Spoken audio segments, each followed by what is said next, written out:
नमस्कार दोस्तों। आज मैं आपके सामने लेकर आई हूँ एक छोटी सी कहानी जिसे लिखा है मंजू जी ने। जी हाँ, मंजू गौरसिया जो मेरी मम्मी है।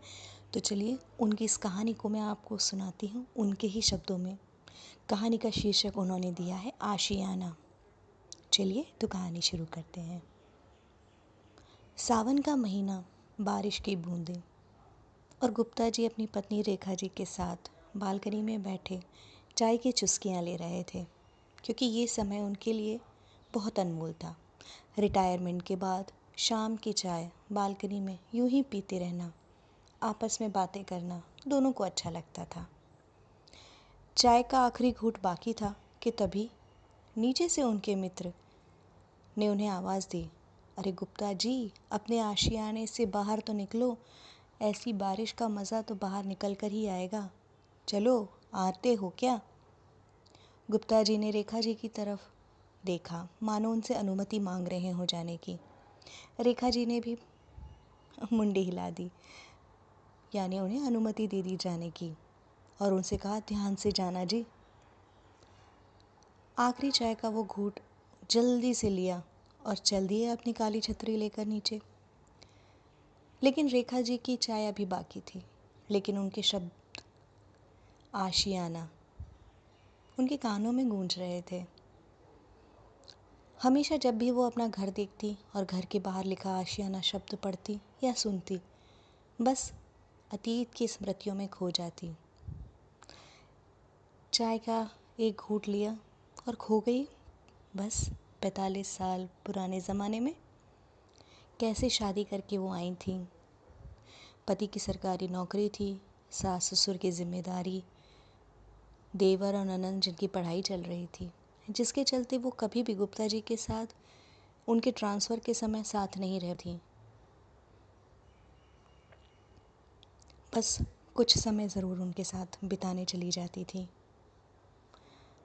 लेकिन शादी के 5 साल के बाद जब बच्चे हुए, उनकी पढ़ाई की बात आने लगी, तब दोनों ने एक निश्चय किया कि अब वे दोनों साथ रहेंगे, क्योंकि अब बच्चों की पढ़ाई की बारी थी। और इस बात को लेकर उन्होंने अपने माता पिता से स्पष्ट शब्दों में कह दिया कि आप चाहें तो उनके साथ रह सकते हैं, लेकिन वे पति पत्नी साथ में रहेंगे। सास ससुर ने भी अनुमति दे दी, क्योंकि वो जानते थे कि बड़े बेटे और बहू ने अपनी ज़िंदगी के ऐसे साल अलग अलग होकर बिताए हैं जो पति पत्नी को साथ में बिताने चाहिए। अब घर पे देवरानी भी आ चुकी थी और ननंद की भी शादी हो चुकी थी।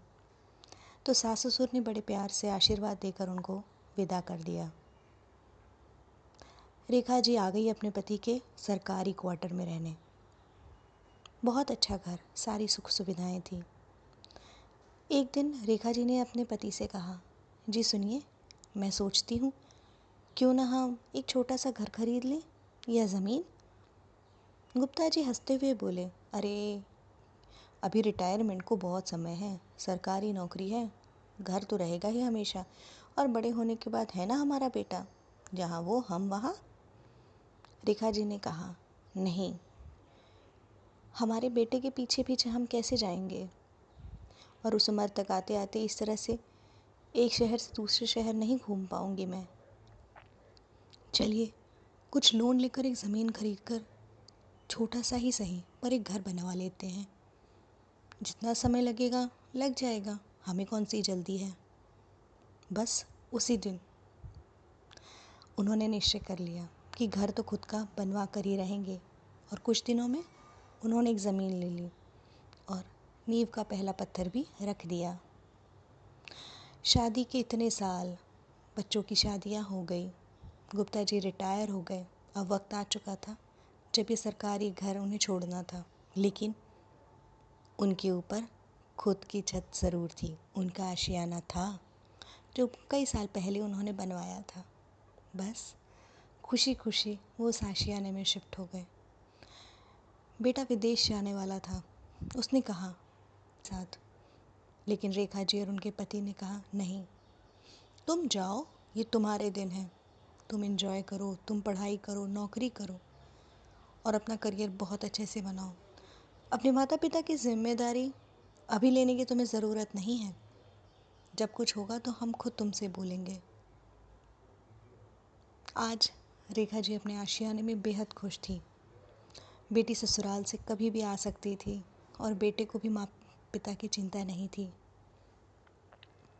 उन्होंने अपने बेटे और बेटी को भी यही सलाह दी कि समय रहते अपना खुद का एक छोटा सा घर ज़रूर बना लेना, ताकि जब उम्र बीत जाए और सर पर छत ना हो तो परेशान ना होना पड़े, ना ही अपने बेटे या बेटी के सामने देखना पड़े। तुम अपने आशियाने में छोटा ही सही रह सकते हो। तभी नीचे से आवाज़ आई, रेखा जी चलिए आप भी, मैं तो एक राउंड लगा कर आ गया। अच्छी छमाछम बारिश हो रही है, चलिए नीचे नुक्कड़ पे वहीं चाय पियेंगे।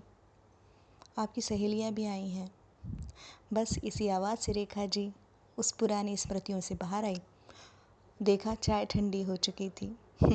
चाय का कप साइड में रखा, आंचल संभाला, घर की चाबी उठाई और मुस्कुराते हुए जाने लगी। और फिर से अपने घर के बाहर लिखा हुआ आशियाना शब्द देखा, उसे प्यार से सहलाया हाथों से और उस काली छतरी में अपने पतिदेव के साथ निकल चुकी थी वो चाय पीने के लिए।